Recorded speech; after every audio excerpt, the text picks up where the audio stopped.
welcome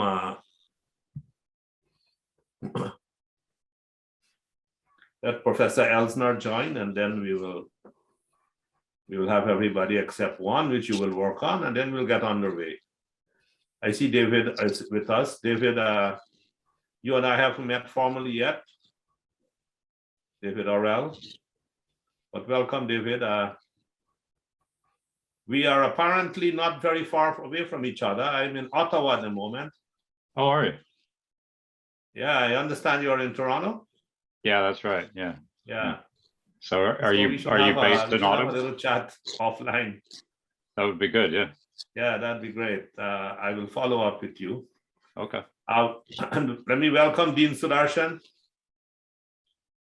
You are muted, Dean. You are still muted. Thank you, Naresh. Very good to see you. I've been at these distinguished talks that people have interspersed in this conference, and greatly enjoyed them. We had Beswada Wilson, the first speaker in that series, and he's as you know, the organizer of the Safai Karmachari Andolan, which is a movement of manual scavengers. And he spoke very movingly about the continuing predicament of about nearly 200,000 people in this country were still employed as manual scavengers cleaning dry latrines. Yeah. It was particularly touching for me because Beswada Wilson got the Magsaysay Award in 2016 for his crusade for justice for this particular group who, despite legislation banning manual scavenging, it still exists. And he was born in Kolar Goldfields like me. So both of us connected and praised. Wow. Now there's no gold, it's a ghost town. But we both agreed that Kolar Goldfields didn't have caste consciousness. It was a very class society. The mine workers were up in struggles with the John Taylor and Company earlier, the British mines, and then with the government of Mysore and the government of India, because they were utterly exploited as workers, because the gold that they mined was priced at the IMF rate of $35 an ounce, whereas the rate at which gold was sold in India was many, many times more than that in the open market. So anyway, so it was nice to have Beswada Wilson. And then we had Professor Bhramara Mukherjee. She was, she's— Yes, I listened, I heard her. You heard her, yes, yes.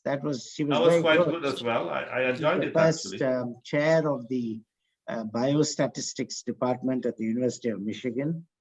And then this morning we had E. Somanathan, who's in the Indian Statistical Institute, right, speak about a survey they've done about indoor air pollution and the beneficial effects of using electric stoves instead of the traditional wood fire. It seems like we had a great, some really good presenters, so we need to get underway. I'm very glad to be able to join this session. Looking forward to all of you, because this is a frontier field. We want to advance this. You know, I don't know whether complexity economics will be described as a paradigm shift in the classical sense of the term in the discipline of economics, but we'll find out. We'll find out very soon, and almost immediately, because Professor Beker will get her underway. But let me just, before we start formally, let me welcome other members of our presenters rather today. Professor Wolfram Elsner has joined. Yes, Wolfram, hello. Hello, everybody. To meet you. Great you could join us. Sorry for being late a bit. Not a problem. Thanks a lot. Okay. And, I was saying to Professor Beker this morning that this field of work has not yet advanced that much in India, and I would want to get a few of us together to look at what might be needed to help us move this work forward, including a possible book, like a textbook, which will be suitable for graduate students, you know, and drawing from existing work, or if there is one that we might identify it, or more than one, and set up some good resources for our pedagogy in this field in India. So I'll follow up on that. But for today, let's get underway. I will follow the program order that we have. So that means we start with Professor Beker, and then we have Professor Melindo Chakravarti. Then we will go to Professor Wolfram Elsner, then to Cheshtha, Grover, and then to Gowri. So we will use that order. I'll start then with Professor Beker. First of all, I should say I am Naresh Singh, and I'm Professor and Vice Dean. I work with our Venerable Dean, Professor Sudarshan.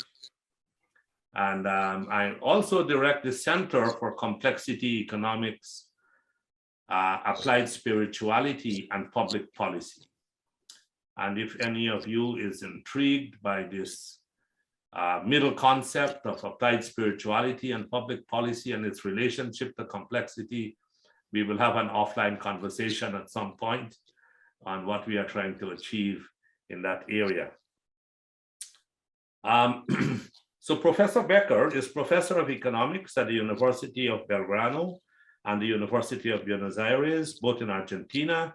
He has been Director of the Economics Department at the University of Belgrano and of the Economics Program at Buenos Aires. He was awarded several prizes for his works in economics. He's former Associate Editor of the Journal of Economic Behavior and Organization, author of several books, papers, co-author of Modern Financial Crisis, co-editor of the European Crisis, WEA books, and it goes on and on. So I will not keep you, but Professor Beker and I had a chat today just prior to this, and in his approach, he used a very interesting metaphor about complexity economics when he mentioned mainstream economists as pilots who can only fly in fair weather when you have equilibrium. But if you have turbulent weather, out of equilibrium, they have no clue as to what to do. And he will now tell us how we deal with these out of fair weather situations in economics. Professor Beker, over to you. Thank you very much, Naresh, for your presentation. And it is an honor and a pleasure for me to attend this important conference. Let me share some PowerPoint for this presentation. And let me say, first of all, that there is no doubt that the economy constitutes a very complex system. Nobody will discuss that. The traditional approach to this has been to reduce complexities to simple rules and behaviors. This has been what is called the reductionist approach. An alternative consists today of studying economic systems, but with a complexity approach, which is the subject of this presentation. This new approach changes not only the answers, but also the questions that economics can respond. This complexity approach focuses on processes, pointing out to the evolution of the economic system over time, including out of equilibrium dynamics. On the contrary, new classical economists look at reality only through the lens of equilibrium. One of the strong assumptions they make is that the economy is always in equilibrium and that any disruption has to be interpreted as an equilibrium phenomenon. Even a crisis has to be interpreted as an equilibrium phenomenon. However, after experiences a significant perturbation, the economy may be far from equilibrium, in which case there are different alternatives which should be explored. Once the system leaves the equilibrium state, there are different alternatives. One possibility is the existence of multiple equilibria, which poses a selection problem. The issue is which equilibrium comes to be chosen. Nonlinear dynamics allow the system to evolve towards different types of attractors, as limit cycle or periodic attractors, quasi-periodic attractors, and chaotic attractors. And as some respected author has said, the combination of heterogeneity, path dependency, interactivity, and innovation are all hallmarks of the worldview of complexity economics. This is what the complexity economics is about. After experiencing during this century a global financial crisis and a global pandemic, it is clear that the interest in models closer to real world phenomena has been highly demanded. Crashes, for instance, are an example of stampede phenomena in which individuals act simultaneously in a herd-like and sometimes panic-stricken manner. How to model this? Well, for instance, and just as an example, agent-based models introduce heterogeneity, dynamics, and agent interaction in economic modeling. Another issue which has been discussed under the subject of complexity is the possibility of chaos in economics. The detection of chaos in economic time series faces three difficulties. One, the limited number of observations that such series contain, the high noise level in economic time series, and the high dimension of economic systems. For these reasons, it is not strange that in empirical work, it hasn't been easy to detect chaos in economics. Notwithstanding, we have to keep in mind that mainstream economists trust more in the implications deduced from the theory's actions than in the negative results which may emerge from empirical testing. Being things in this way, my question is, why should chaos theory be subject to more stringent rules than what is usual for the rest of the economic theory? So I think we have to go on researching on chaos in economics and give it an opportunity for this theory to develop.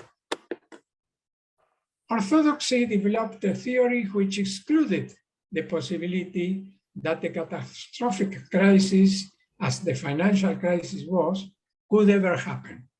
The problem is not that economic theory did not foresee the crisis. The problem is that economic theory did not even contemplate the possibility of such a sort of crisis. On the other hand, the complexity approach offers another way of addressing economics.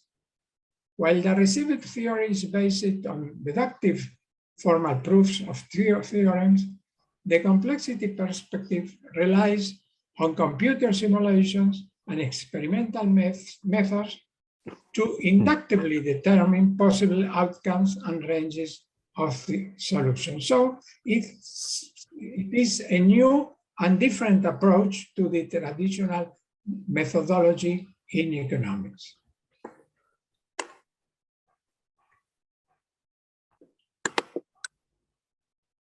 Its departure point is that reductionism is not suitable to study systems with many parts that interact to produce global behavior. The performance of the whole is much more complex than the behavior of the parts. From the interaction of the parts, new behaviors or new phenomena emerge. And the study of these new emergent behaviors and phenomena is the object of study of the complexity approach. That's the message I wanted to transmit shortly today. So thank you very much for your attention. Thanks very much, Professor Beker. We will have a time for discussion later on, but let me right now open up the floor maybe to see whether we have one or two questions of clarification and comment before people might forget the questions they wanted to pose to you. But we will also come back and have some more discussion towards the end when we have heard all the presenters. But for a few minutes, I want to open up the floor to see whether we have any questions. I see my colleague, Professor Patra, has his hand up. Sudeep, please go ahead. Thank you very much. Actually, at CASP Center, this is certainly one of the most important areas we are working into. And there is another allied area that we are also working in, and I'm also involved, quantum-like modeling. So basically, this is a new field which has come up, which actually shows that the agents, as you are saying, agents-based model, agents might not be fully Bayesian or fully Boolean in making decisions, but they're rather more like non-Boolean. So maybe their utility maximization path really doesn't follow the classical, neoclassical modeling. So how that might impact this complexity model if we assume that in the agent-based modeling structure, the agents are not necessarily Bayesian, but rather more non-Boolean. So that would be my query. Well, I think that we are in a very particular situation in economic theory, because all of a sudden we have realized that the main instruments we had at our disposal are failing. So that what I welcome is any initiative in order to start, to have a new start. And in this respect, I think that any proposal which you may propose and which is scientifically based, I mean, not anything, but something which has a certain respect for the scientific issues, is welcome. And I think that what comes now, or what I would like to see, is a field of the open to discussion to the different alternatives, instead of having subject only to the Bible, which seems to be, or pretends to be, or tries to be a unique way of thought. So that I think that if this is a question, I say, yes, welcome. Thank you. Excellent. Well, thanks for that confirmation of our thinking and our work, Victor. That's welcome. Thank you very much. We will come back towards the end for some more discussion. So please stay with us. We will now move to Professor Melindo Chakravarti, our colleague who is a well-known economist in many parts of the world, not only in India. He has traveled widely and taught at several universities in different countries. He has worked in many subdisciplines of economics and has had a deep interest, not in the pure economics, but in the policy implications, the policy side of the work of economics.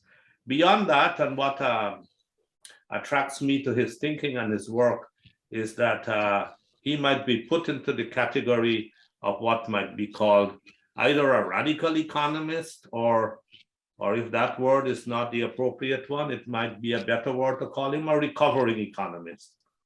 He has had great partnerships. He has worked closely with Nobel Prize winner, Professor Wolfram, who, as we know, has done some really revolutionary work. So it's my great pleasure now to invite our colleague Milindo to make his presentation. Over to you, Milindo. Thank you, Naresh. Thank you all the panelists and the participants. May I be given the right to share my screen? You should have it. But it has to be removed, the Oh, okay. existing screen. So you need to stop sharing, Victor. Okay. Thank you.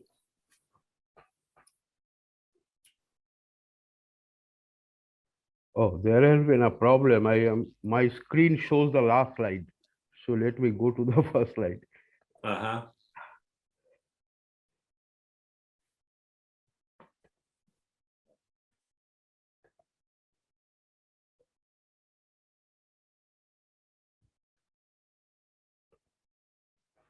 Is the screen visible?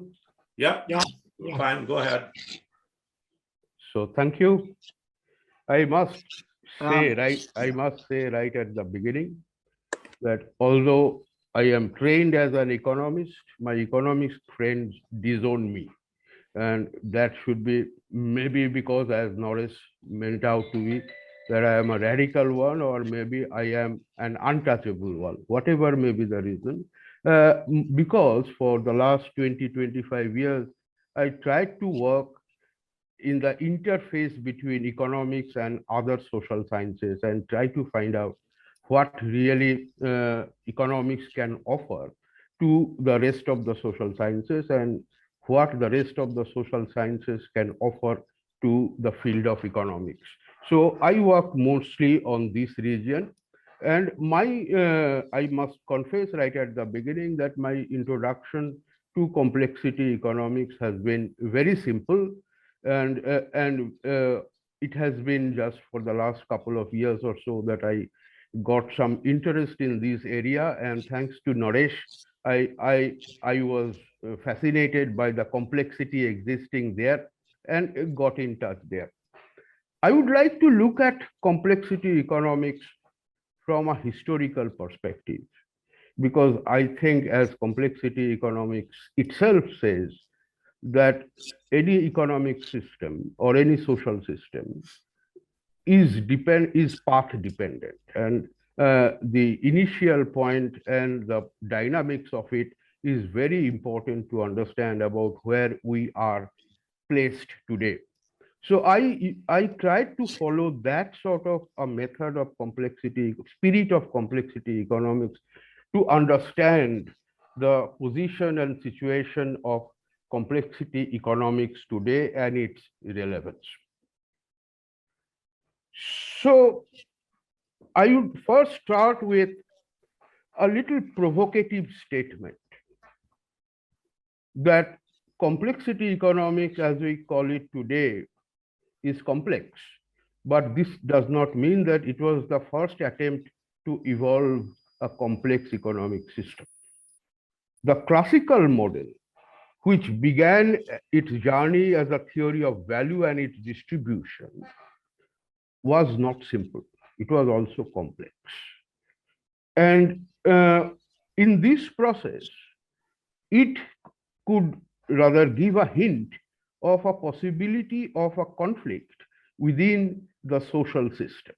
And that is how Ricardo and Marx mentioned about the possibility of conflict in the classical economic system, which make the system a little bit more complex, and it is no simple. And in fact, there are mentions in the literature where some people, even classical economists,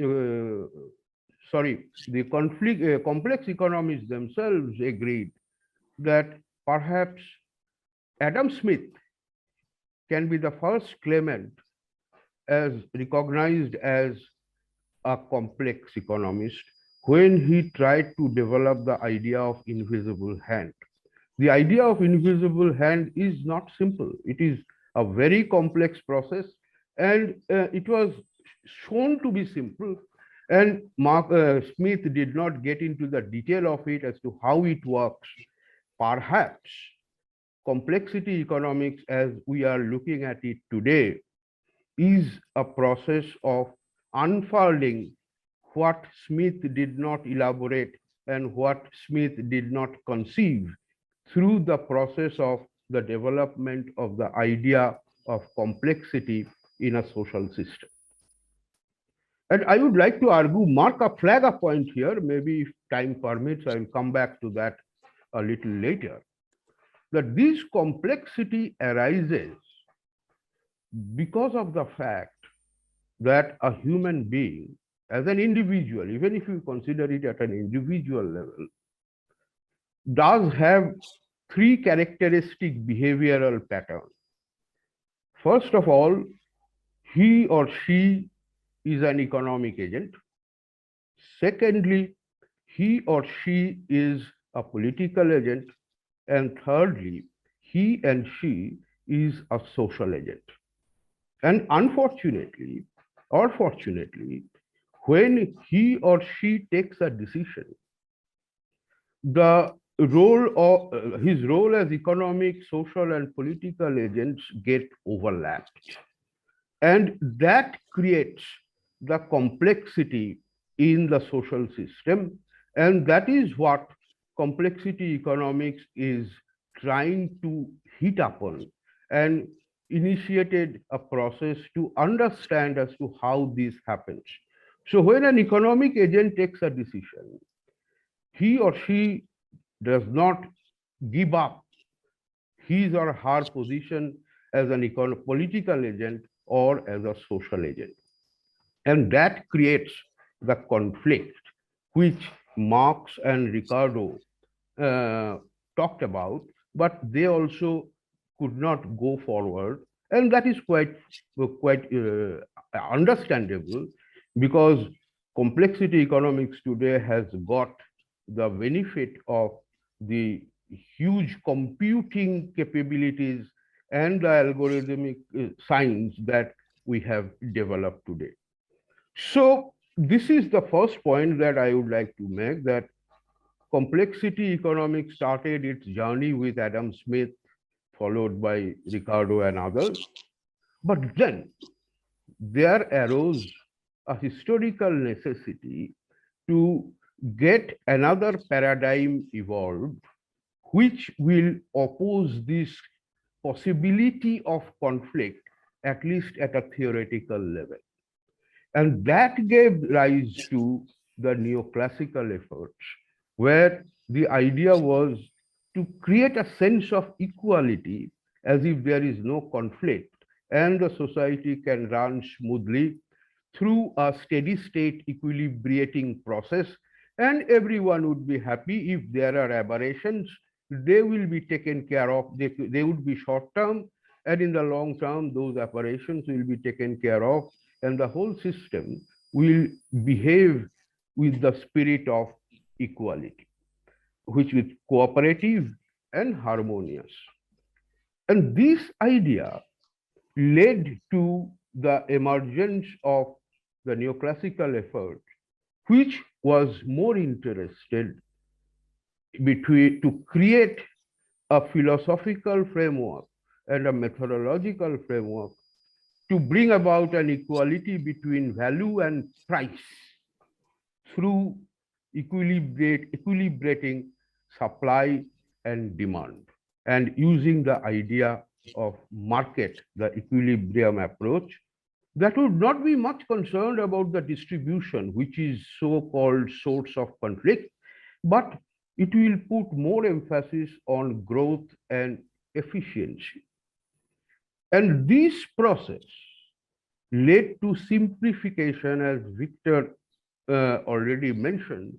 It led to a sort of a deductive way of looking at things, a reductionist way of looking at things, not considering some of the relevant features of a society which can also affect the economic decision.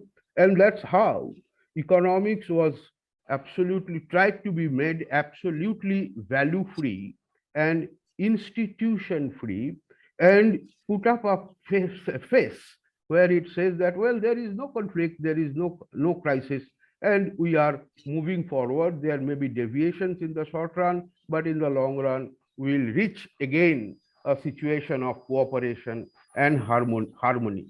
And this was the fundamental basis of the marginalist theory of economics, the distribution of value among different factors. And that's how the neoclassical efforts took its position. And it could, in this political and historical process, displace other ideas, either either I would say using very sophisticated mathematical tools, or even in some cases in the name of making them simpler. That is why, if you look at the history of economic thought, even Keynes was converted into a neoclassical by Samuelson and others. They were made to look like following the neoclassical argument. So I am not going into the detail of this. The only point that I would like to make is that there was a tendency to show that if there is an equality between supply and demand, then there is no conflict, and factors of production will get paid at a very reasonable, non-conflicting manner, and it will be shared. You have the Euler's theorem, product exhaustion theorem. If you are following those principles, then everyone is happy, and there is equality between supply of factors and demand for factors, and thing will go. And this incidentally led to a very important political assumption, a political issue, which was assumed to be non-existing. The political issue was that the factors are freely substitutable. The fundamental assumption of pure substitution of one factor by others and its technical possibility created a space where the conflict between factors are totally swept under the carpet. And the similar thing started from a psychological perspective, that, well, goods can also be substituted. One good can be substituted by others. And this is how an equilibrium was brought about through the lens of convexity of the choice set and the production set. I'm not going into the detail of that, but in this process, economics emerged as a theory of price, replacing the earlier attempts to develop a theory of value and distribution. And we have to keep these historical backgrounds as we consider the evolution of the complexity economics today. Now, as we followed with, and it was mentioned by Victor as well, I won't go into the details of that, but why we observe that markets failed. Markets failed in several ways. There was one mentioned by Victor in terms of catastrophic crisis. There are other ways, the emergence of positional goods, which cannot be explained by the operation of markets. And recently, the COVID and even the global warming has also given us a clue that, well, market is not cannot take care of all the problems we face. What is the fundamental assumption of the efficacy of market? The fundamental assumption of efficacy of market, if we go back to the works by Arrow and Debrew, there was a strict belief that there has to be a complete set of perfect market for a general equilibrium to be arrived at. And it has been found that there are at least in the, if you call, even in the developed world, there are non-existent markets, there are imperfect markets, there are ecological and environmental issues. And in this context, I would like to go to one very important theorem that was raised by Coase, which says that if property rights are unambiguously defined, in the absence of transactions cost, Pareto optimal, the situation will be efficient and optimal if there is a possibility of negotiation and contracting among the different agents. This is a very important theorem, which is perhaps, I have not got it in the literature on complexity economics, but which perhaps is one of the very important point of beginning for the complexity economics here. What are the complexities that Coase brought in? Number one, complexity in the concept of transactions cost. And secondly, the complexity in terms of the last two words on the screen in wealth effect. If you want me to, and I'll go to that a little later. I'll explain these 2 points. And these two possibilities were clearly ruled out by the neoclassical model. They had a number of assumptions, and I am not going to discuss them in detail.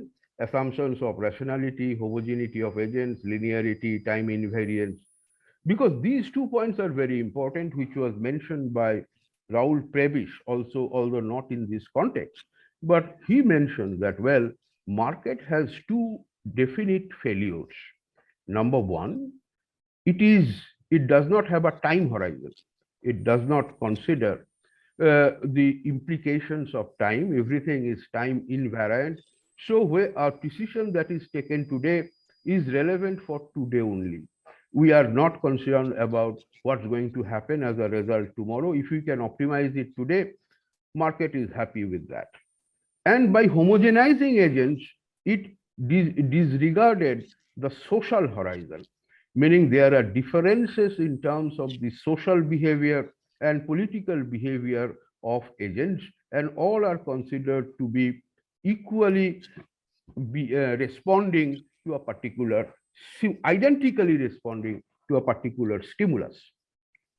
Then there are divisibility, I already mentioned, substitutability, perfect information, costless transactions, and competitive market. So these are the assumptions under which a market can be shown to be efficient, shown to be optimal in sharing the resources, and as a result, there is no conflict among the different individuals who are operating in the market. But if you, as Coase pointed out, that contracts may not be realized if transactions cost exist. What are those transactions, sources of transactions cost? Number one, bounded rationality. We don't know what's going to happen in future. We predict only on the basis of our analysis of the past. And that can create, as Beker rightly pointed out, catastrophic crisis in the future, because we are just treating our past values, and from that we are developing some extrapolative understanding about what's going to happen in the future. The second point is opportunistic behavior ex post. I contracted, but after the contract is signed and as we get into the business or economic transactions, I may not honor the contract. There can be adverse selection. Even before the contract is signed, I may not reveal all the information. There may be moral hazards. I may not reveal all my actions that are at my disposal. And there is a lock-in effect called asset specificity. So the unemployment situation in USA right now is one of the, can be explained through the ideas of asset specificity, which we again, of course, we used in macroeconomics also in terms of frictional employment or unemployment. But these are the main reasons why contracts may not be realized in the presence of transactions cost, and then we cannot reach the optimal situation and cannot rule away the conflict or the crisis that we are facing in a social system. The second, if you can wrap up in about 5 minutes. yes, I am. So the second point is the wealth effect. Wealth effect is the use of extra economic coercion. And the extra economic coercion and its use is very much prevalent right from the global situation in WTO to a local situation within a country. The contracts can be signed, but extra economic coercion can make the situation difficult for the contracts to be honored, and as a result, for the negotiations to take us to a an optimal solution. So these are the problems of market failure.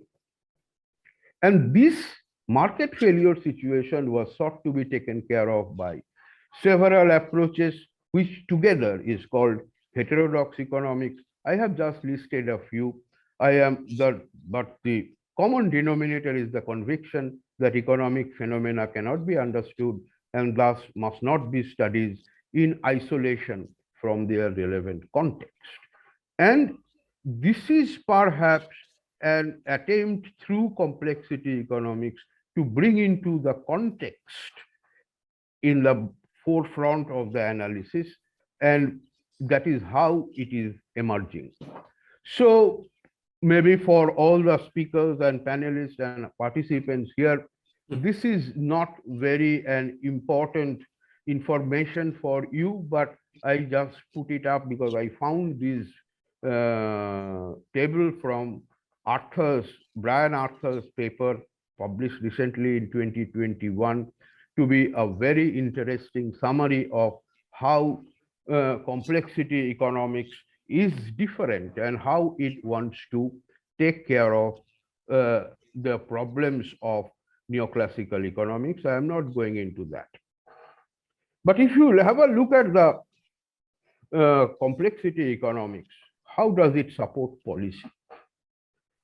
I always try to put this point in my argument that policy should not be confused with economic decision making.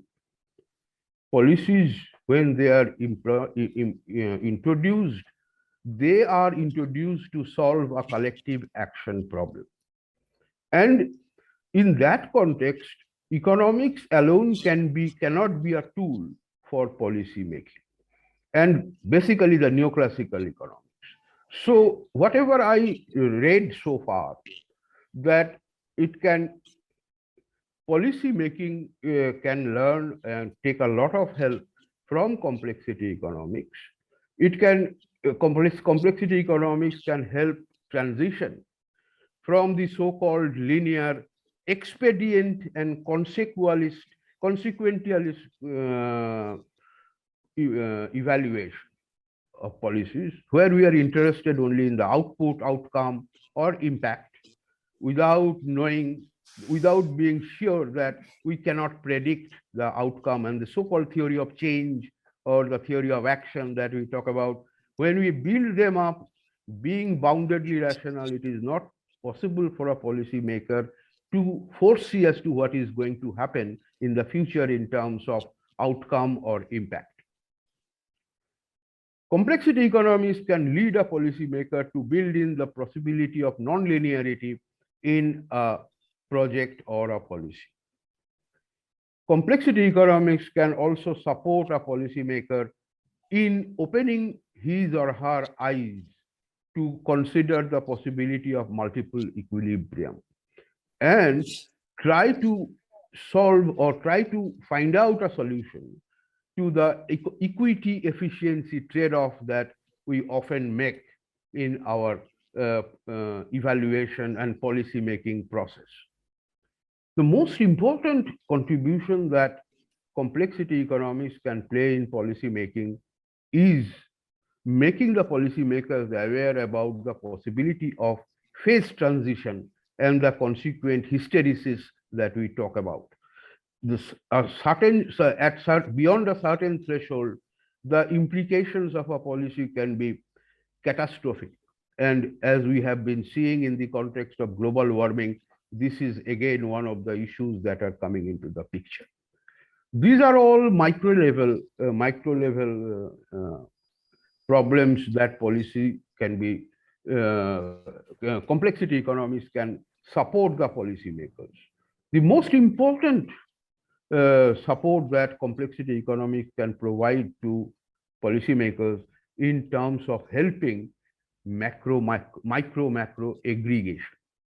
And this is because, as we are saying, that if we can have a 10th level understanding of behavior using complexity economics, how those localized behavior, localized norms, localized value orientations can be integrated at the macro level.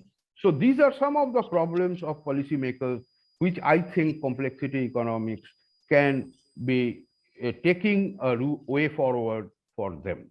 Thank you very much. Well, thank you so much, Milindo, and thanks also for bringing in the policy dimension, which is, of course, of great importance and relevance to us.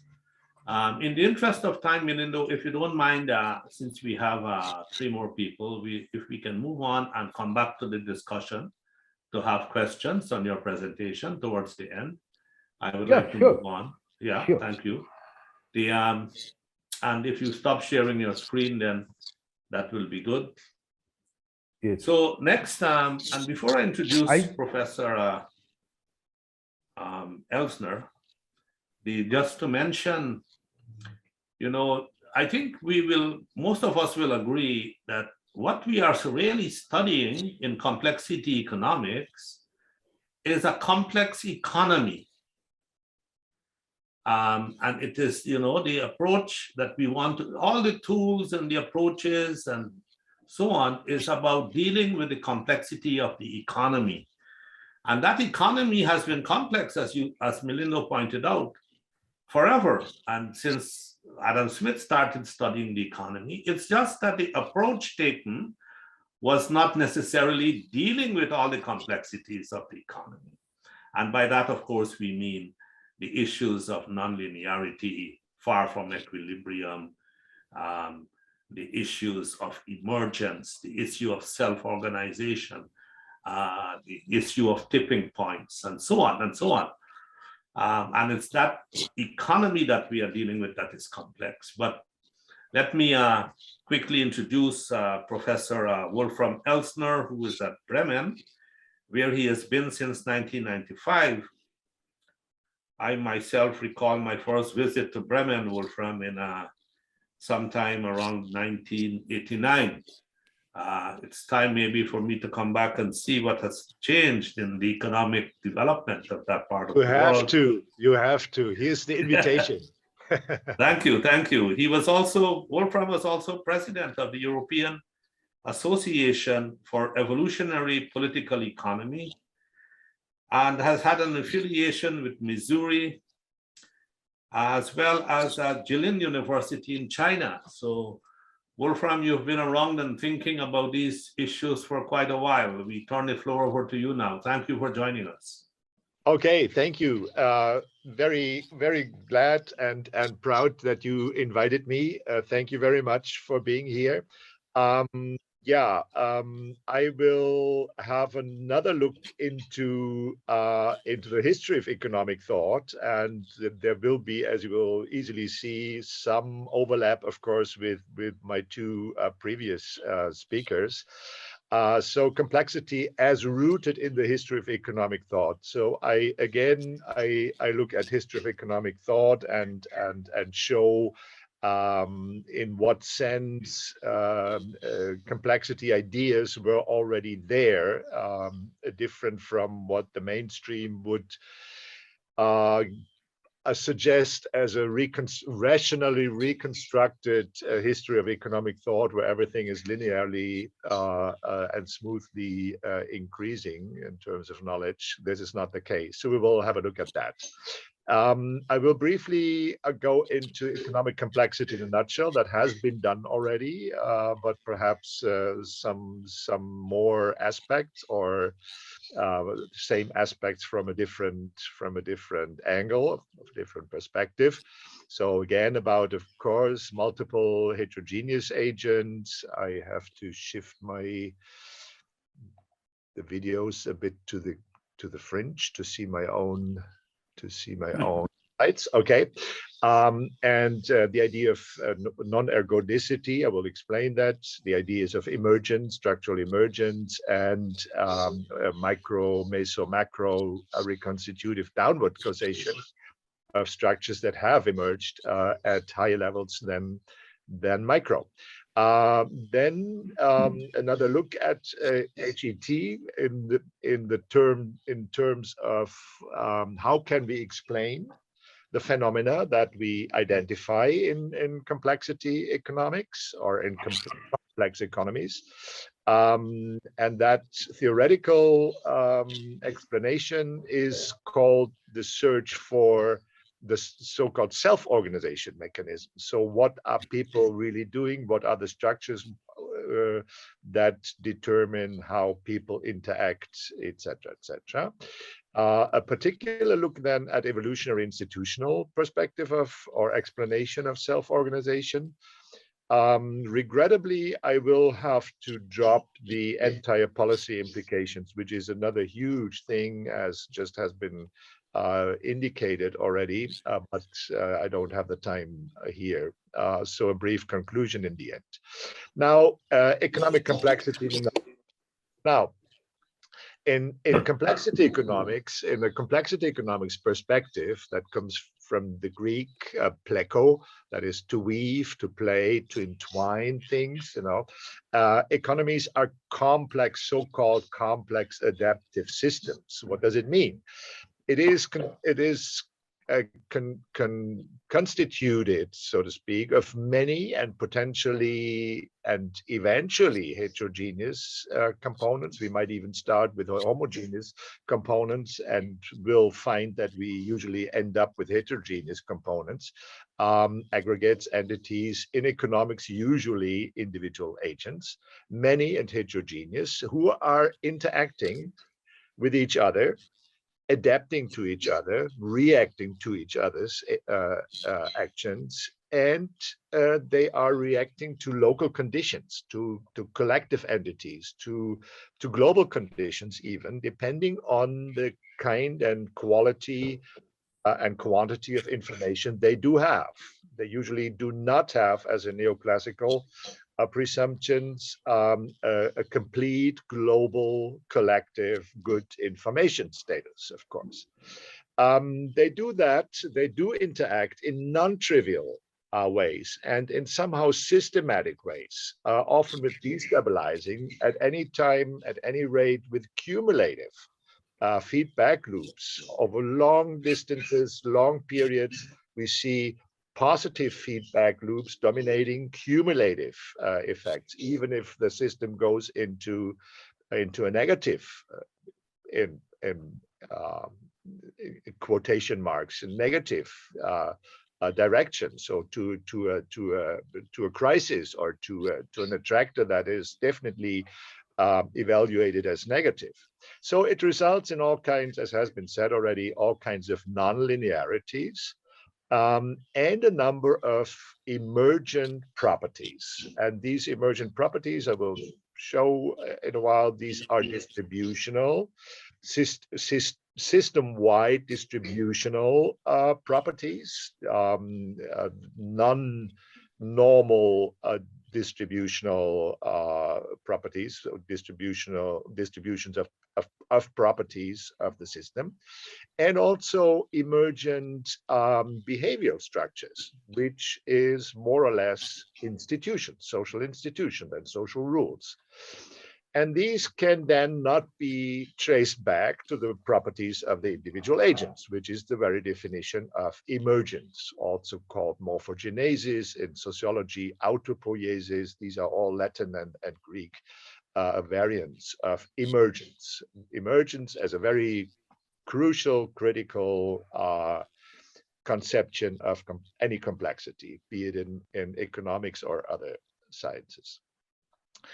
And this very fact so far is indicative of some self-organization mechanism or different plurality or multiplicity of self-organization mechanisms. And self-organization mechanisms is of course not a successful coordination. It may be good or bad. It is just a meaning as some sort of systematic, non-random interaction of the components of agents. Now let me shift so that I can read it myself. Yeah, with emergence of structures from the bottom up, as we would model it, agent-based, from micro into some meso levels, but also into some system-wide, might call it macro levels. And then from the upper levels with a reconstitutive downward effect on individual behavior and on the structures at the micro level. Because as soon as you have, for instance, a general, local or global institution developed and valid, then it will backwardly, downwardly shape the individual behaviors and perhaps change individual behaviors. So we have a multi-level system, micro, meso, macro. I've worked a lot of meso before I came to complexity economics because these levels are interacting. And the micro I define as individual entities, the classical, neoclassical perspective, plus their interactions. And the interactions is nothing. It's just not a problem with neoclassical economics, as has been said. Now meso comes in because we find out from evolutionary game theory, from many other approaches, that people often only have local information and are able only to interact with a limited number of agents. So something that emerges as culture, as systems of social institutions and social rules, is often only regional, local. And at the macro level, we see system properties emerging that are very different from what the mainstream says. So for all that, we need an explanation, which has been called by Epstein and Axtell in the 90s already, generative social science, or social science from the bottom up, or a radical remaking of economics by Eric Beinhocker, 2006. So you have the artificial societies from Axtell and Epstein here, and you have Beinhocker's popular little book on the origin of wealth. And it's very nice that he really put it down to the crucial questions, reminding us of Adam Smith. It's what is the real origin of wealth? You cannot explain it in a neoclassical sense. So it needs a radical remaking of economics itself. Now, complex systems thus generate typical system properties. And we know that, for instance, from the logistics map, if you have very simple givens, simple relations only, as in the logistic maps between timely interdependent variables, for instance, or you have quite simple behavioral rules, as Schelling has showed, in this segregation model.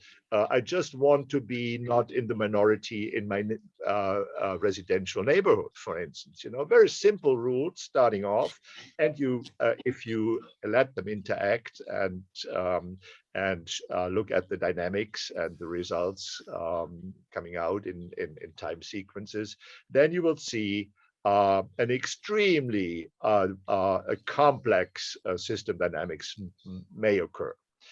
For instance, sometimes extreme idiosyncrasies. We know that marginal initial parameter changes may have heavy cumulative effects. So history matters. All that has been mentioned and suggested already and is very well known. Initial conditions, very crucial. History matters, the path dependence thing.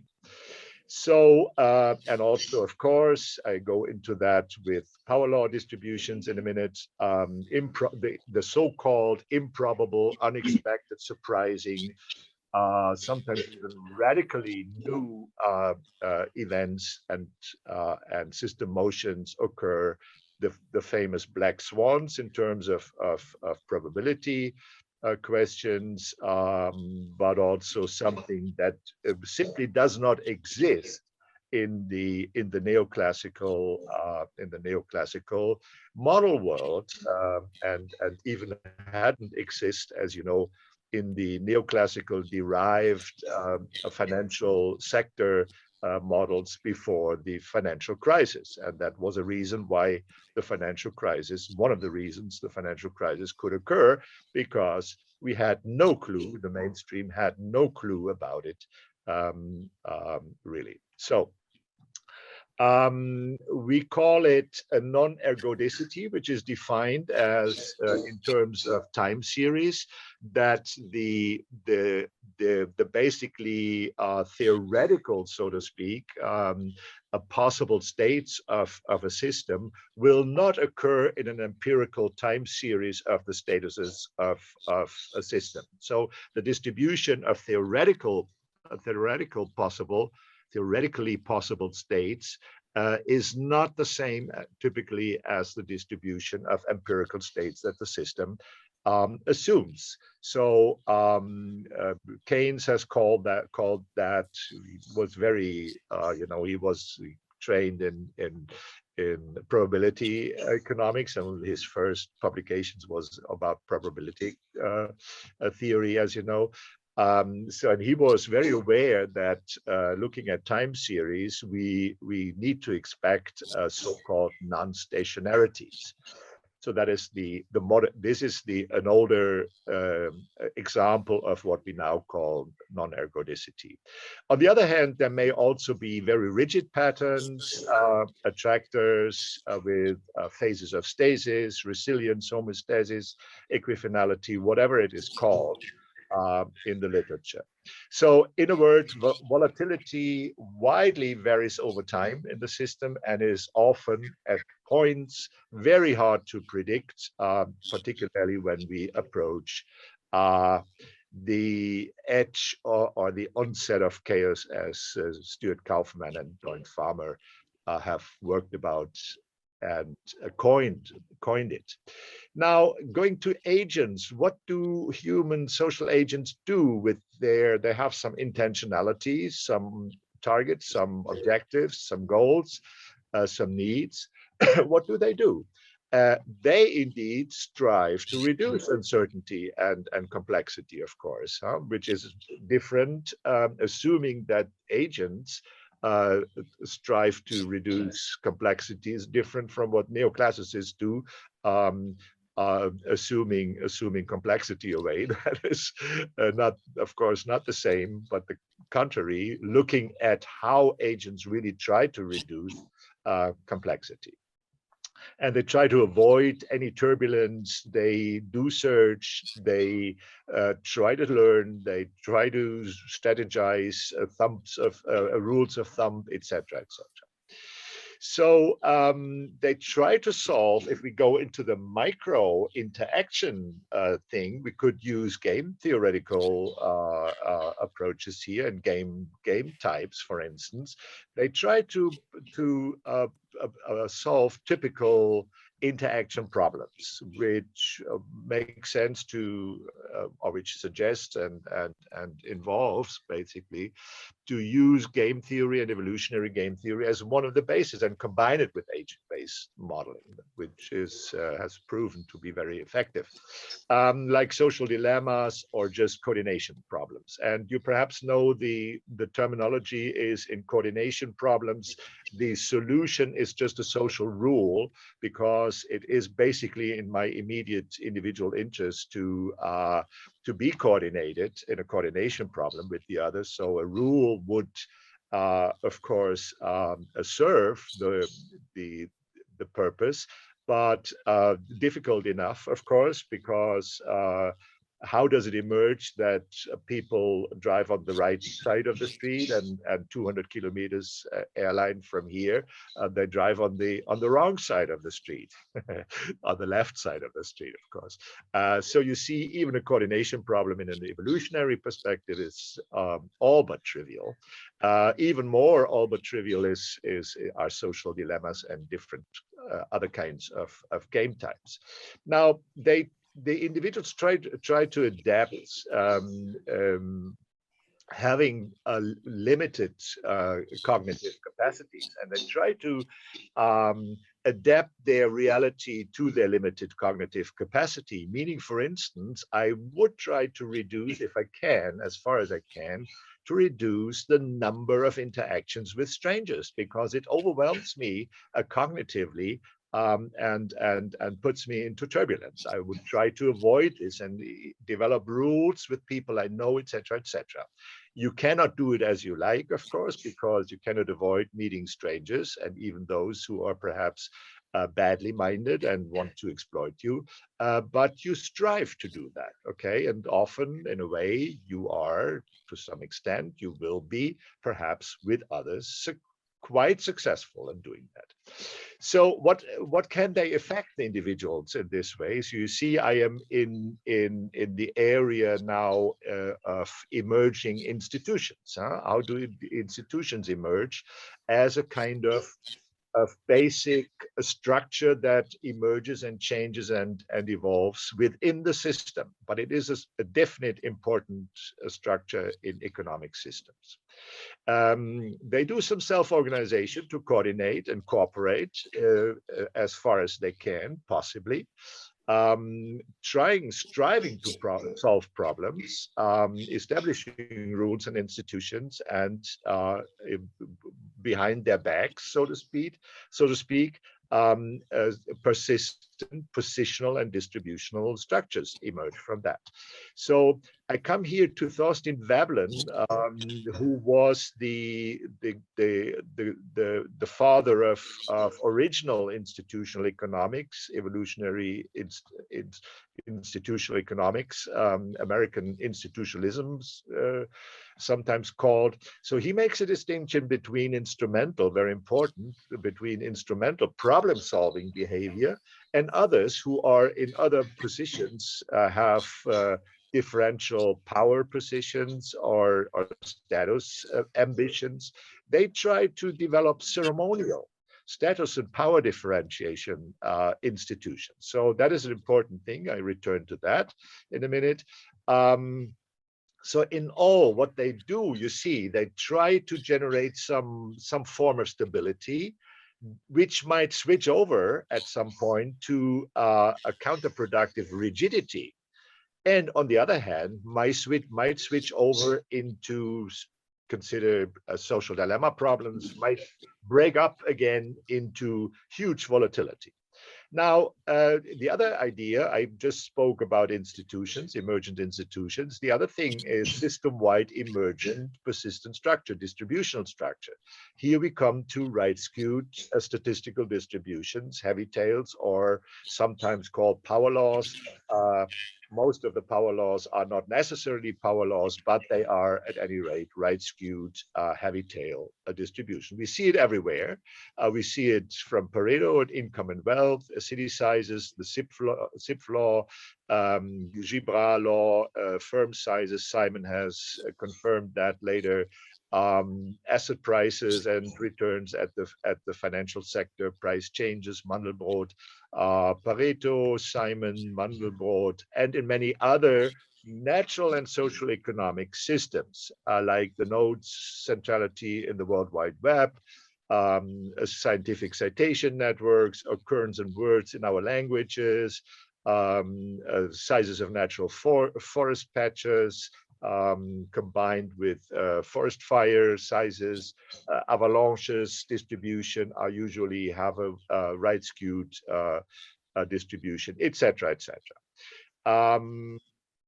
With major system motions and also crises occurring with a relatively higher probability than was ever recognized by neoclassical.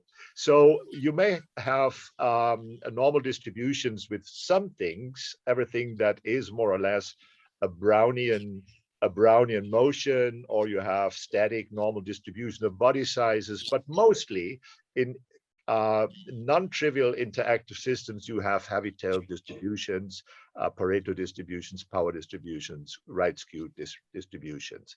And the tail makes the huge difference. If the tail gets in a crisis as an individual agent, the whole system may be heavily affected. So the important things are here on the right, on the far right. The systemic relevant entities are here. They are completely ignored, not even seen in Gaussian distributions, because at that point of size agents, the Gaussian distribution would be virtually at zero. So in a word, this was just, two aspects of what we talk about and work with in papers. The theoretical research program developing or involved here, developing from that, stemming from that, is looking into this respective explaining theoretical self-organization mechanisms. We have simple systems, in a word, which we do not care for. Few variables in the neoclassical stuff, 18th, 19th century mechanical physics. We have systems with non-organized complexity, where averaging out of everything is important, like a gas in a closed container with similar with constant pressure and temperature. So this is not what we mean. We are talking about so-called organized complexities where interactions do not smooth each other out, and self-organization is the big theoretical question. Now to self-organization. I have to apologize because I do not know much about Southeast Asian culture, which is and history of thought, which is much older than the European one. So I have a Eurocentristic perspective here, and have to apologize for that. I definitely have to work at that point here. We will invite you to join us, Wolfram. Yes, okay, accepted. We will work that out, okay? So I refer just to Aristotle, although the Indian philosophers and Chinese philosophers were much earlier than Aristotle. Yeah, this is the guy, but he's interestingly the founder of the term economics, oikonomia. That was the oikos, the big house, the big farm, which was at that time the largest microeconomic entity, the oikos. And yeah, oikonomia. So it was more or less business studies. I always keep tell my business studies colleagues, look, economics comes from business studies. Be proud of it. Sometimes I keep telling to the economists, don't tell the business studies colleagues that economics comes from Aristotle and his oikonomia. So what Aristotle had was oikos in contrast to the polis. So it was a micro-macro system already, and the levels were interacting.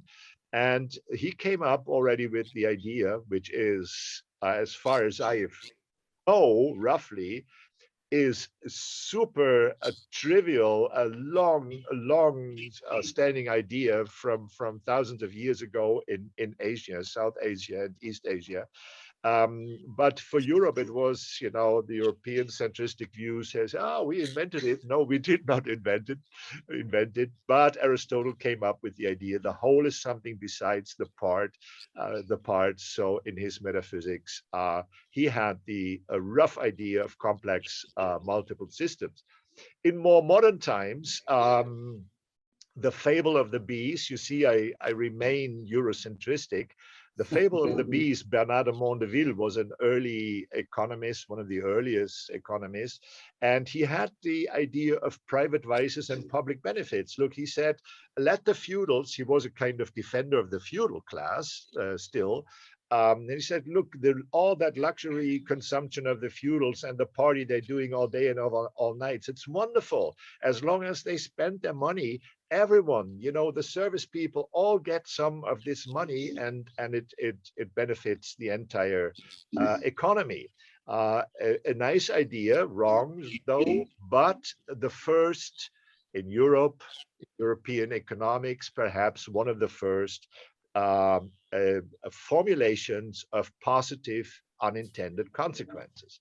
Usually we do not have positive unintended consequences. This guy, European-centered, again, Adam Smith was mentioned today already. He said explicitly no to Mondeville. It is not just about let the rich get richer and spend their money. No, it doesn't work that way. If we have an invisible hand and the idea of positive unintended consequences, this requires institutionalized moderation of selfishness. That was his theory of moral sentiments. The basic work on the emergence of social institutions, where he says these social institutions first must be there in order for a market on an invisible hand to work properly, which neoclassicism has, of course, completely forgot about. And then the wealth of nations settled upon, or was set upon, the moral theory of moral sentiments. This one was Wolfram, could you wrap up in about 5 minutes? Yeah, okay, good, I will. My basic idea here is a positive unintended consequences, so I go through it. Look, a history of economic thought is not a linear knowledge system. It is a multi-paradigmatic system, recurses to earlier systems. So here is what I would have shown you where we are. The brain, the brain of economics is Smith here, Marx here, Malthus here. For Neumann-Morgenstern game theory, we have evolutionary macro systems, Goodwin. We end all up more or less through game theory, Schelling. Here we have Axtell, Epstein, institutional economics. Here the Veblen and Schumpeter, Nelson Winter, Prigogine even, chemistry, evolutionary economics, institutional economics, radicals even, end up nowadays with this agent-based complexity modeling. Now, I would have mentioned Malthus, I would have mentioned Darwin, I would have mentioned Marx and show his relation to Darwin. He was enthusiastic about Darwin and modern biologists, Stephen Gould and Richard Lewontin. They have referred even to Marx and his dialectic for pushing their biological systems. And Marshall, of course, the Mecca of economists, is economic biology. Now, I dropped this, Veblen, which is a theory of moral sentiments, the institutional theory. Look at this, just one thing I show you. Thorstein Veblen started off in 1899 with this famous paper in the Quarterly Journal of Economics. Why is economics, after 20 years of Darwin, 30 years of Darwin, still not an evolutionary science? So he showed he developed in his life work social mechanisms, self-organization mechanisms like trickle down, etc., with the result of negative, broadly overall comprehensive negative unintended consequences between individual rationality in markets and the incentive structures that markets give and the collective rationality. Simon Schelling, Myrdal, and nowadays you perhaps know Barabasi Albert, 1999, what is nowadays called in all the complexity sciences, self-organization mechanisms, that is the richer get richer, the rich get richer mechanisms, cumulative positive feedback loops or preferential attachment, which we see usually in scale-free networks structures nowadays, or the black swans, etc. But yeah, that is the left book is Mandelbrot. This one is Taleb, of course. So I come to an end. I drop over the entire policy thing, which is hugely interesting, of course, as has been indicated already. And my thing would be that I go into an evolutionary policy and an institutional policy where policymakers, of course, we need a different state, of course. You cannot do it with a neoliberal state, because a steering system that wants to steer a complex system needs to have a huge complexity itself and a huge power itself, and sometimes, intervene massively in order to get a system out of a negative attractor, for instance. Sometimes only little nudges may serve. So I conclude. Modern complexity economics may build on a rich, complex history of economic thought, much of which got lost, regrettably, and a stock of theoretical mechanisms already there in the history of economic thoughts, rooted and anticipated in the history of economic thought, to analyze today's empirical complex systems in a modern statistical and computational perspective, in order to simulate, evaluate realistic, alternative, in itself complex, learning, adaptive, and thus evolutionary policy measures for a better world. Of course, that's what we all do, I think. Thank you for your patience. It all refers back in some sense, of course, to my textbook at Elsevier, The Microeconomics of Complex Economies. And of course, a number of papers from then on, Complex Economics as Heterodoxy, 2017, and in a number of books from then on. Okay, thank you very much for your patience. Thanks. Thank you so much, Wolfram. So this is great.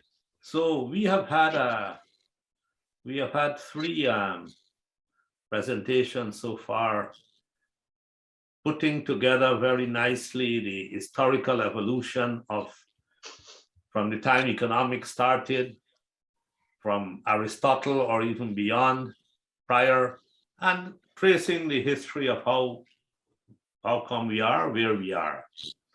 Now we have two more presentations.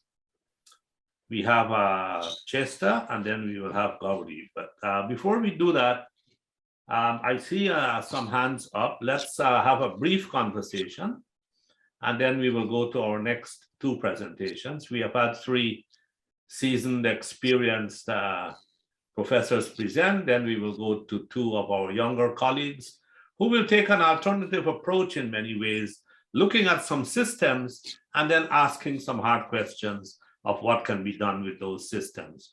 One on sustainable development goals, another one on the digital era. Before we go there, let's take these two questions quickly. First, we will go with Dean Sudarshan, and then we'll come to Professor Patra. Well, thank you, Naresh. I just wanted to thank Professor Wolfram Elsner for a fascinating presentation, absolutely fascinating. But I just wanted to ask him, since he's thinking of the history of economic thought, I was, when I studied economics I was greatly impressed with the work of Albert Hirschman, and the fact that he pointed out that it's a good thing that we don't know many things, because if we knew all that, we wouldn't be doing the great and grand things that we witnessed, right? Building the Hoover Dam or something like that.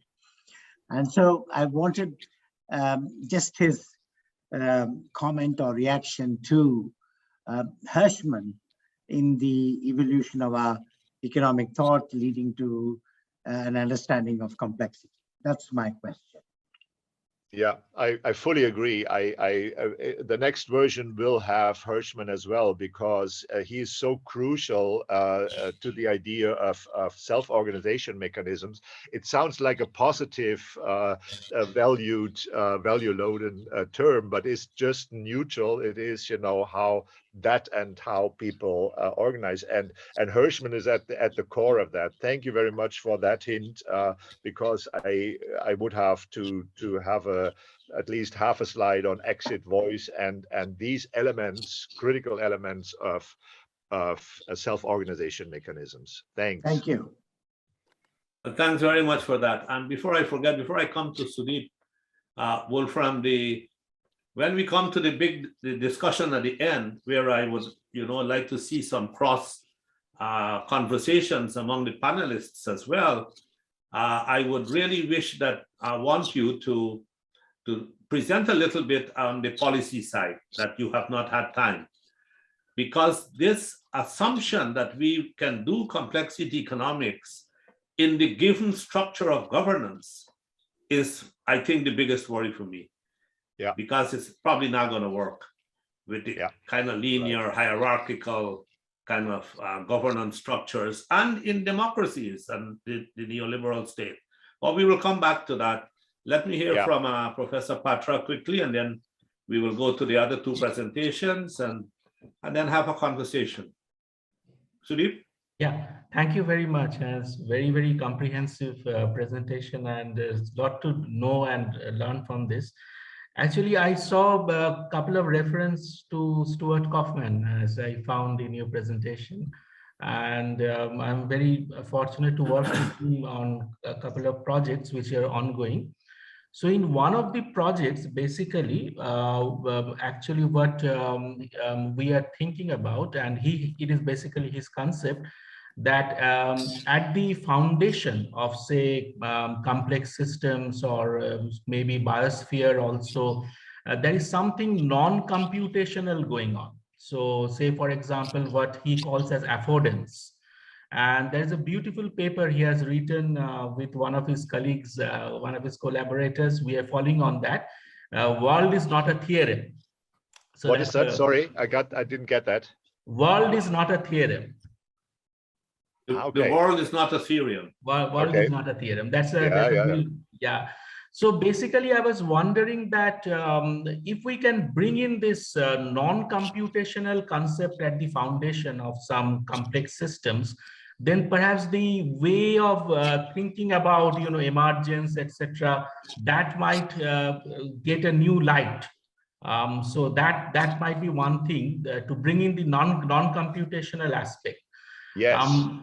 And the other thing is that, as you have very rightly pointed out, say, for example, going back to John Maynard Keynes, thinking about uncertainty.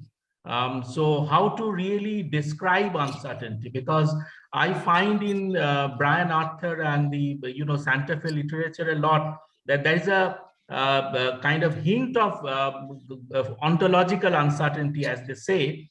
But ultimately, the way of describing ontological uncertainty is still not there. I mean, we are still very much in the neoclassical regime of information asymmetry and so on. So these are the two things that. Exactly. Your two questions belong together, of course. You are at the very front of things now. Look, non-computability, we all, or the those most at the front of that research, complexity research, come to non-computability of things, you know, and that refers to older mathematical problems. Look at Gödel, for instance, Gödel and Turing. Yeah, the question is any problem that we pose computable at all? Yeah. They had that already in the 40s, 30s, Gödel 30s, Turing 40s, 50s. They had it there. And just one hint, there is, yes, and Keynes' question of probabilities refer to that. You know, are there things that are so new that we don't even have an idea of it? We have never heard about it. We have no previous information about it. And that refers nowadays into, or it hints, it leads to some very radical innovation economics. I edit a handbook of complexity economics, and we have one paper on from Sherry Makosi. She's in Southern England, Sussex.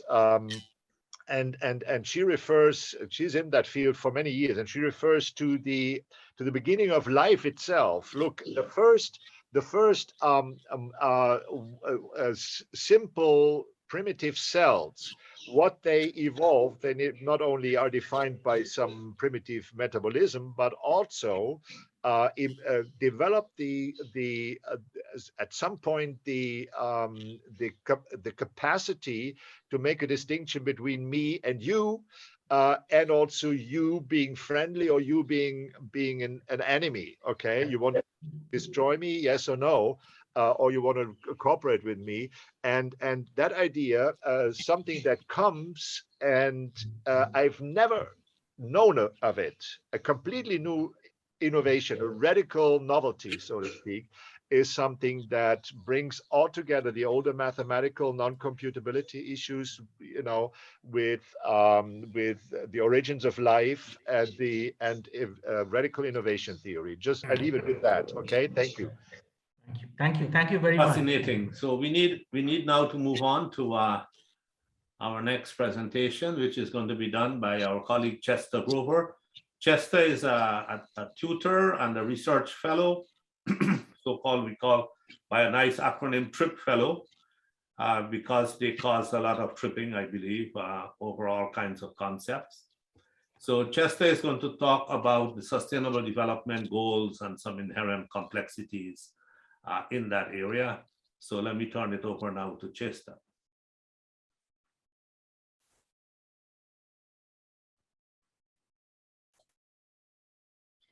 Thank you, Professor Singh. Hello, everyone.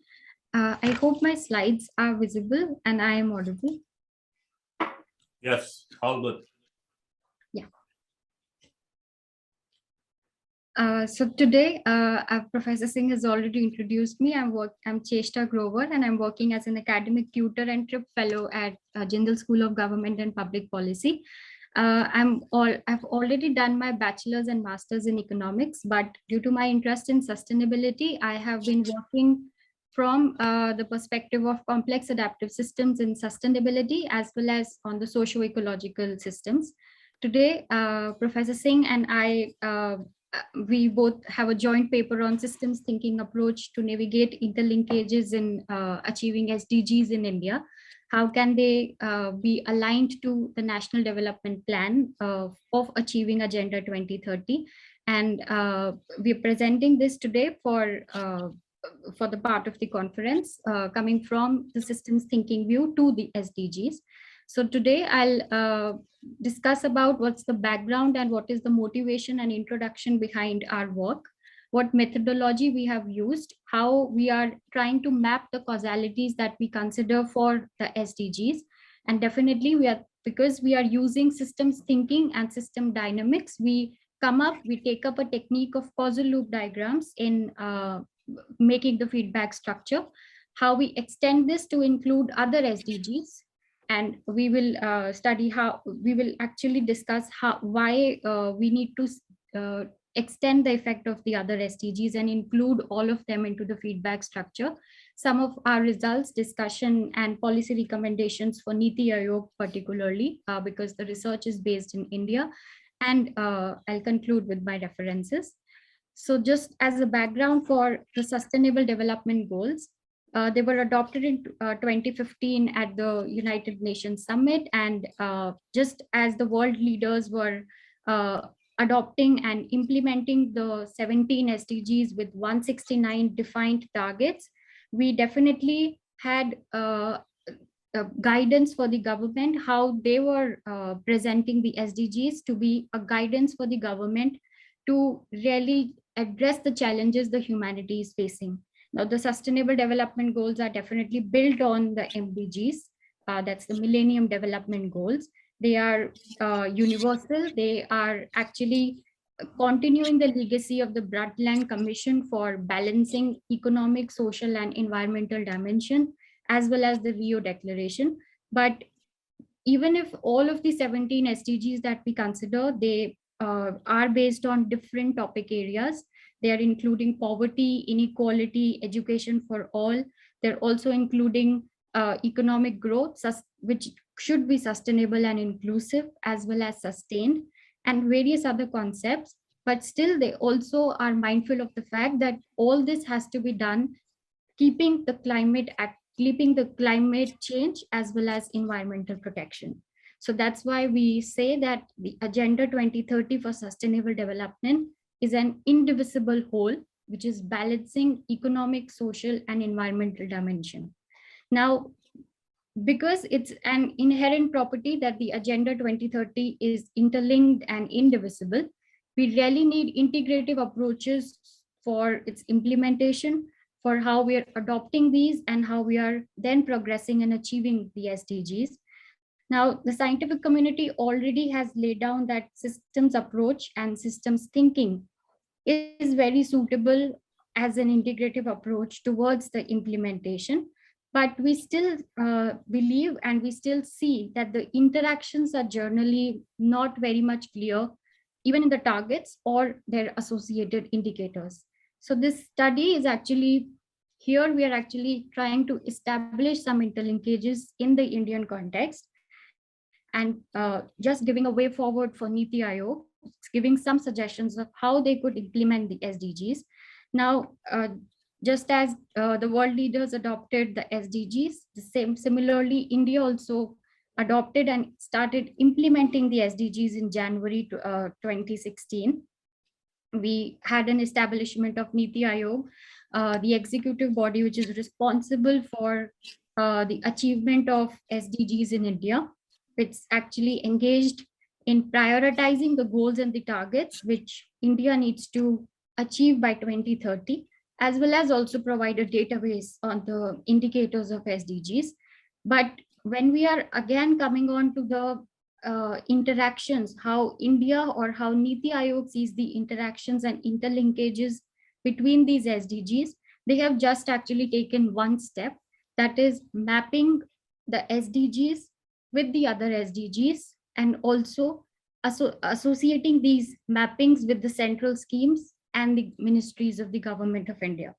So what we are trying to establish is that just mapping these interlinkages or just establishing that one SDG is interlinked to other SDG or is mapped to other SDG is not sufficient until we really know the nature and the strength of this interaction, which will not just help to maximize the benefits or to see what are the synergies to maximize where benefits can be achieved, which is all. It will also actually help us to identify what risk and what negative effects we have to manage. Now, all of the policymakers and the government who are implementing the SDGs, there is a certain assumption that there are more of synergies rather than trade-offs, which is actually not the case with the SDGs. It's actually, there are negative feedbacks, then there are negative effects, there are negative interlinkages, very much important of how the positive interlinkages are. So because we need to identify this right before we start implementing the SDGs in the policy decision making or in the policies for any country, that is why we need to establish these interlinkages right at the start to be very clearly known. Now, how we are trying to do this in our work, we are trying to develop a feedback structure of the Sustainable Development Goals using the system dynamics methodology, that is the causal loop diagrams. We have actually done it qualitatively, but the structure that we are trying to develop is based on the impact of 3 SDGs over the SDG 8. Now, the 3 SDGs that we have considered is one, the SDG 3, that is ensuring or achieving equitable well-being and health of all. Then we have SDG 4, that is ensuring to deal with equality and inclusive education for all. And then we have SDG 5, which is ensuring to deal with gender equality and empowering all girls and women. All of these SDGs impact over SDG 8, which is actually ensuring sustained, inclusive, and sustainable economic growth and decent work for all. Now, why we have just taken these 3 SDGs over the impact of SDG 8. Now, first of all, the motivation came from taking the effect over SDG 8 because we have another paper working where we are working explicitly on the SDG 8.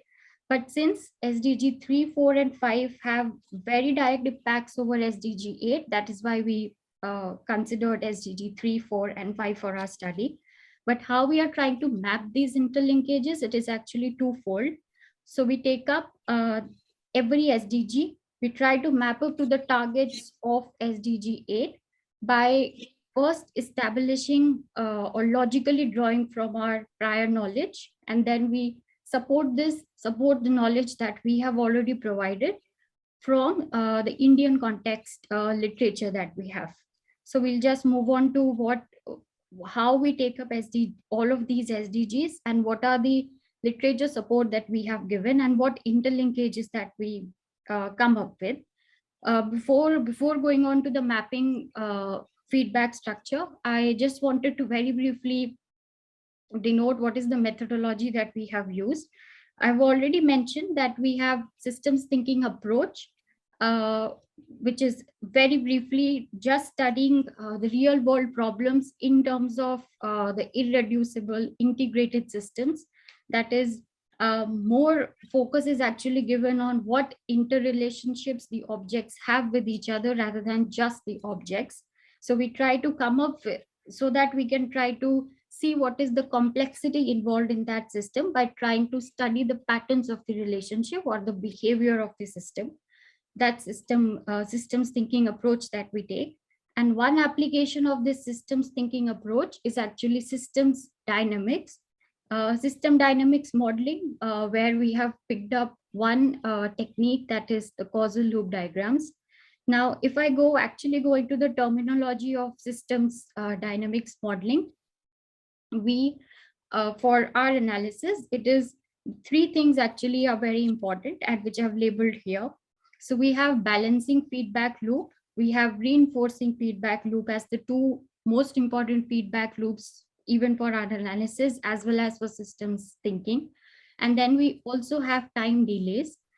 We do have a whole lot of other terminology, specific terminology that systems analysis uses, but I've included here just 3 because we will have to focus on how balancing and reinforcing feedback loops we generated in our feedback structure, as well as why this time delays or where the time delays could actually fit in our feedback structure, because the feedbacks is never instantaneous and the effects from one object to the other object or the relationship one object has with any other object might not be very instantaneous. It might not come with just a fraction of seconds. It might take time for some variables to have effects on the other variables. Now, just very briefly, because causal loop diagrams can also help us to identify what are the leverage points. This is again a systems terminology we use. That is, these are actually the points of entry where because we are trying to create a structure of the system. It's actually, with the help of that, we can analyze from where we can intervene in the system, where can governments or policymakers intervene in the system to change the system for good or for bad, for good particularly. The sketching of our causal loop diagram is actually based on 3 very important system-based models. We have the integrated SDG model that's developed by the Millennium Institute. All of the 3 models that I've just listed here, that's ISDG, T21 technology, and the SDG synergies tool, are based on systems thinking approach. They all try to incorporate the interlinkages that the SDGs have with each other.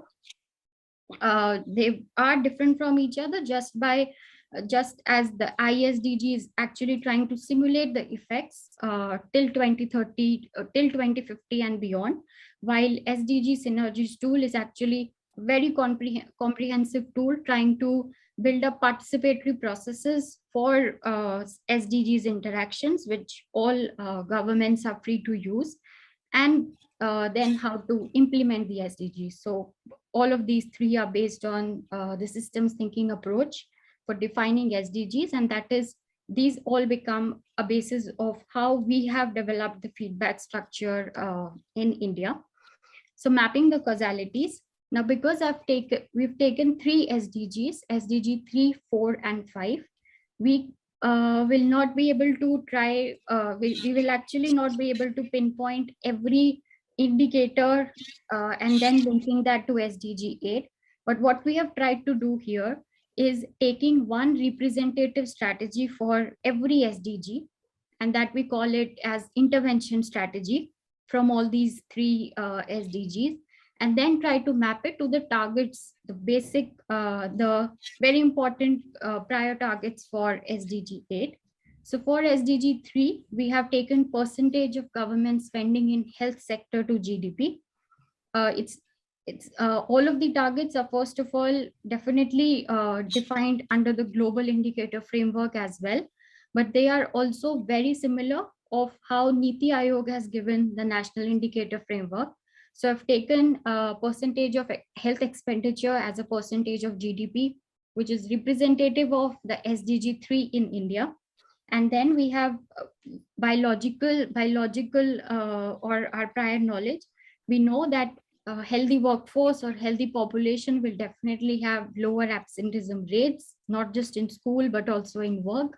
They will be spending less on medicines and treatments, and they might be saving more.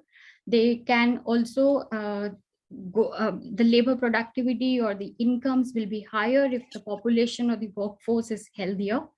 There will be less mortality rates and less fertility rates. I mean, these are some of our logical conclusions, but this is again supported of how taking the PHE, we call it, that's the public health expenditure.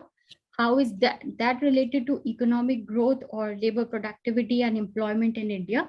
We have literature support that's given by Mohapatra, Avinash Kaur, Ray, and Sarangi, which all point out the fact that, I mean, we do get mixed results of unidirectional as well as bidirectional causality going from public health expenditure to economic growth. But I just wanted to point out here that some results and some literature also support that public expenditure is a social expenditure and might have effects, or the results or the effects on economic growth might be realized just after time lags. So again, we can incorporate a time delay in the feedback structure from this area, but we do get positive causality running from public health expenditure towards SDG 8 targets. Then we have SDG 4, that's on quality and inclusive education for all on the SDG 8 targets. And the one representative strategy we have used here is the literacy rate of youth in the age group of 15 to 24 years. Just as a representative strategy, we are trying to see why we have selected this is because these are actually the very relevant range which might actually just go into the workforce, and then the results would actually be maybe realized in the labor productivity or the economic growth sector. But not just that, because we have time constraints here. In the feedback structure, in the causal loop diagram that we have presented in the paper, that still includes how the early school enrollment is actually having a time delay or a time gap, how this can actually turn up into the tertiary or the literacy rate of the youth in this age group. We have incorporated that, but this is just the one strategy that we have taken. How can this be again in the Indian context? How is this creating a positive causality? We have some literature support from there as well, which is not just coming from the secondary sector or the tertiary sector, but how even this is all enhancing the efficient human capital of the country towards the economic growth or the labor productivity and employment opportunities. So even in India, we do have positive causalities of how literacy rate is causing or is positively causing an indirect or direct impact over the economic growth and the other targets of SDG 8.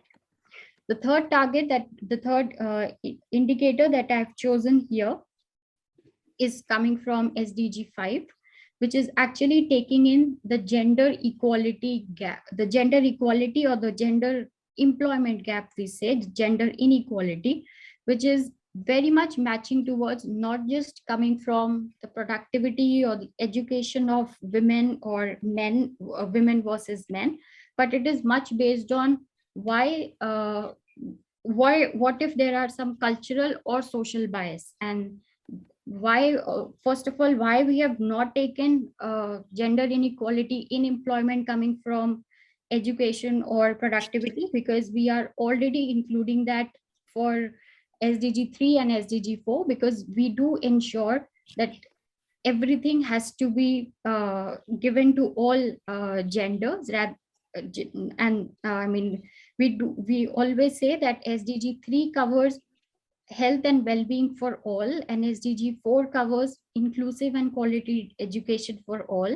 And that's why we have not taken the gender equality or gender inequality in employment, which is coming from education gap or from productivity gap. Rather, it's actually coming from either the jobs are not available, or either the jobs are restricted for women, or there are some cultural and social bias. And we do see that this is actually the case in India as well.